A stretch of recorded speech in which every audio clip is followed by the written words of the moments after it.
State of Tech, the European edition, Monday, April 13, 2026. I'm Samantha Lawrence. And I'm Bob Russell.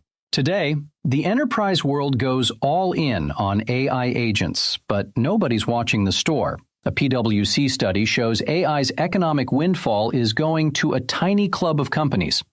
Quantum computers might crack encryption years ahead of schedule. The global AI arms race kicks into a dangerous new gear. South Korea exports smart city tech across Southeast Asia. And American communities are fighting back against data center construction. Let's start with agentic AI. So, Bob, here's a number that honestly made me do a double take. According to a new global report from OutSystems, 96% of organizations are now using AI agents. Not experimenting, using. And 97% say they're exploring system-wide agentic AI strategies. And just to be clear about what agentic AI actually means here, we're talking about systems that don't just answer your questions or generate a summary. They autonomously execute workflows. They make decisions. They chain actions together without a human approving every step. That's a massive leap from the chatbot era. A massive leap that apparently almost nobody feels comfortable with. The same report says 94% of organizations are worried about what they're calling AI sprawl. That's the uncontrolled multiplication of AI agents across departments, each with different standards, different data access, different risk profiles. It's creating complexity, technical debt, and serious security gaps. Think of it this way. A company rolls out an AI agent in finance, another in HR, another in logistics. Each team builds or buys their own. Before you know it, you've got dozens of autonomous systems making decisions across your business, and no single person or framework overseeing all of them. That's AI sprawl. And the governance frameworks? They're lagging way behind the deployments. Which is a recipe for trouble. It really is.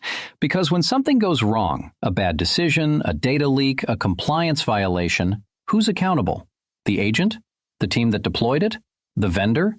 Nobody's figured that out yet for most organizations. And this is the tension. Companies feel they can't afford to slow down because competitors aren't slowing down. But moving fast without guardrails and autonomous systems is fundamentally different from moving fast with, say, a new marketing tool. Now, for European companies, this hits differently. You've got GDPR already imposing strict requirements on how data is processed and by whom, or by what. And the EU AI Act is adding layers of obligation around high-risk AI systems, transparency, and human oversight. So European businesses deploying agentic AI at scale need governance frameworks yesterday, not next quarter, yesterday. The risk of non-compliance is real, and the fines are not symbolic. We could actually see Europe become the testing ground for responsible agentic AI standards, which would be a competitive advantage if companies get it right. Or a drag if they don't. Let's see how that plays out. Next up, a new PwC study puts some stark numbers on something many of us have suspected. 74% of AI's total economic value is being captured by just 20% of companies.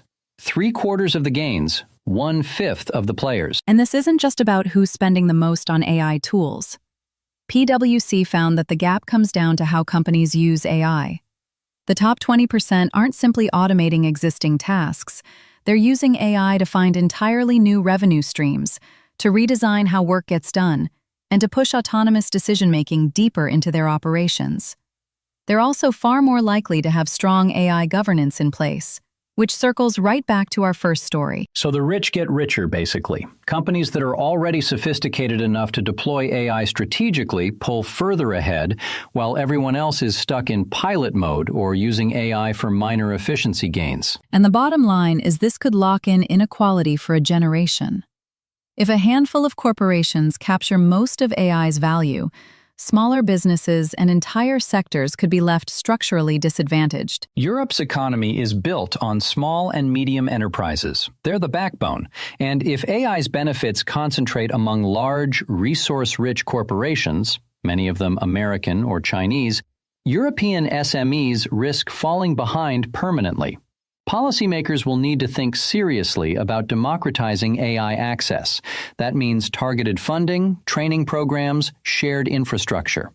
The EU's Digital Europe program is a start, but if PwC's numbers are right, the urgency just increased dramatically. It's not just about building AI. It's about making sure the whole economy can actually use it. Quick interruption.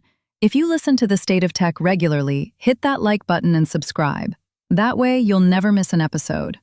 Okay, moving on. All right, Bob, let's talk about something that should make every cybersecurity professional very nervous. New research suggests that Q-Day, the point where quantum computers can crack widely used encryption, could arrive significantly sooner than previous estimates. IBM and Google are both reportedly accelerating their timelines for building larger, more capable quantum machines.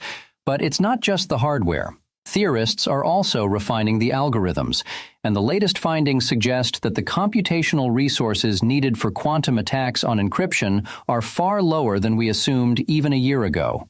Elliptic curve cryptography is especially vulnerable. That underpins cryptocurrencies, secure communications, banking systems, basically the digital trust layer of the modern world. So we're not talking about a theoretical risk decades away anymore. No. We're talking about a timeline that could be years, not decades. And the problem is that migrating to post-quantum cryptographic standards is an enormous undertaking.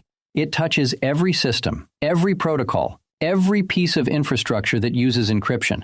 You can't do that overnight. This is important because every encrypted message, every financial transaction, every government communication relies on math that quantum computers are being designed to defeat. European institutions, banks, hospitals, energy grids, government agencies are deeply reliant on current encryption.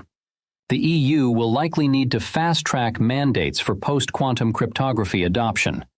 ENISA, Europe's cybersecurity agency, has been working on this, but the timeline just compressed. And there's a digital sovereignty angle too.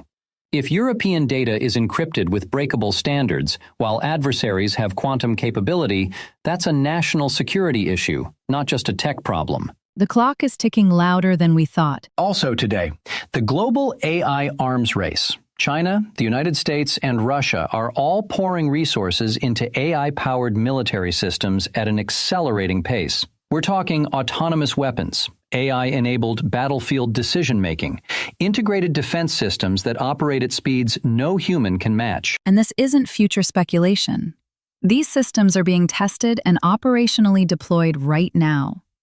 The investment levels have surged, and all three powers are treating AI military dominance as a strategic imperative on par with nuclear capability, which reshapes the entire global security landscape. When your adversary has autonomous systems that can react in milliseconds, your human-in-the-loop approach becomes a liability, not a virtue. That creates enormous pressure to automate further, faster. The key takeaway here is that we're entering territory where machines make life-and-death decisions at machine speed. And there's no international framework governing this. None. European nations are in a tough spot. Defense budgets are already under pressure, and AI military R&D is expensive. But falling too far behind the US, China, and Russia isn't an option strategically. At the same time, Europe has consistently positioned itself as a champion of ethical AI. This is where that commitment gets tested. Can Europe push for international norms on autonomous weapons while simultaneously developing its own capabilities? That tension is going to define European defense policy for the next decade. Being the ethical voice is a lot harder when everyone else is sprinting. Let's shift gears. South Korea has announced its 2026 K-City Network program, launching AI-driven smart city pilot projects in 5 Southeast Asian countries. We're talking AI-optimized traffic signals in the Philippines, smart water management in Brunei, on-demand transport systems in Vietnam. This is industrial strategy wrapped in development aid. South Korea is using these pilots to showcase Korean tech companies on the global stage, build relationships with fast-growing Southeast Asian markets, and establish its smart city solutions as the default infrastructure for rapidly urbanizing regions. Smart move. Southeast Asia has massive urbanization challenges and is hungry for solutions. The bigger picture is that smart city technology is now a vehicle for influence. Whoever builds a country's urban infrastructure shapes its tech ecosystem for decades. And here's where Europe should pay attention. European companies have serious smart city expertise. Think Siemens, Ericsson, urban planning firms across Scandinavia and the Netherlands. But Europe has been slower to package and export these solutions as a coordinated offering. South Korea is doing this strategically, nationally. Europe tends to leave it to individual companies. If European firms don't compete for these markets now, they'll find Korean, Chinese, and American standards already baked into the infrastructure. That's a missed opportunity both commercially and in terms of shaping global tech standards. And finally, something a little closer to the ground. Literally. Communities across the United States are pushing back hard against the boom in AI data center construction. Protests in Texas and Pennsylvania, politicians calling for moratoriums, and the complaints are pretty relatable. Noise, water usage, skyrocketing electricity bills, and perfectly good farmland being paved over for server farms. I mean, it's one thing to love AI in the abstract. It's another thing when a massive facility appears next to your neighborhood and your power bill jumps 30%. And that's exactly the disconnect. Everyone wants the benefits of AI, but the physical infrastructure has to go somewhere. These data centers consume staggering amounts of electricity and water for cooling. Some of these facilities draw as much power as a small city. There's a real irony here. The same technology promising to optimize everything apparently can't optimize where to put its own buildings without annoying the neighbors. This matters because if public opposition slows data center construction, it could actually bottleneck AI development. The compute has to live somewhere. In Europe, this tension is arguably worse. Denser populations, stricter environmental rules, ambitious climate targets. We've already seen pushback in the Netherlands and Ireland over data center energy use. The American backlash could be a preview of what's coming across Europe at a larger scale. European regulators might need to get creative, incentivizing green data centers, exploring distributed computing, or setting regional caps on energy consumption for AI infrastructure. Otherwise, we'll see the same not-in-my-backyard battles playing out from Dublin to Dresden. At least it gives new meaning to the term cloud computing. Turns out the cloud is actually a very large, very noisy building next to someone's house. Today we covered the agentic AI governance gap, AI's economic gains going to the few, quantum threats to encryption, the global AI arms race, South Korea's smart city exports, and America's data center rebellion. Want to know more or react? Visit stateoftech.eu or email us at info@doorzetters.net. State of Tech, the tech world in 15 minutes.